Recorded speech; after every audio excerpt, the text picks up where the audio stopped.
How you doing? I'm open for questions. Ken, you stood here 19 days ago. We talked, and I asked you, would you be surprised if you're introducing a new head coach at this point? You're not doing that, but what are you here to tell us today? Well, obviously the news came out earlier today that Mike Babcock's agreed to a contract to coach the Toronto Maple Leafs. I guess, first off, from my perspective, I'd like to thank Mike for 10 fabulous years.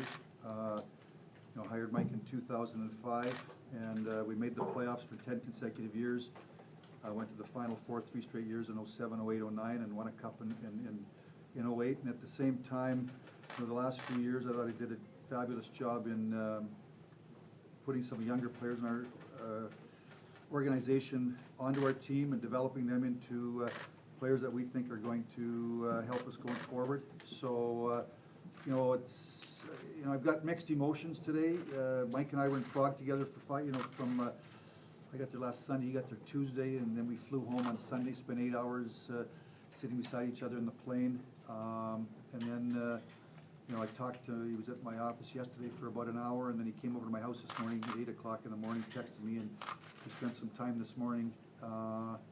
So I've got mixed emotions because he's one of the greatest coaches in the league, if not the greatest coach. But at the same time, as we went through the process, I think Mike understood that when you'd coached in the same city for 10 years, my offers last June were a 4-year term. Again in January was a 4-year term. We went to, when we started the process, he wanted to kind of go out and talk to teams that had interest.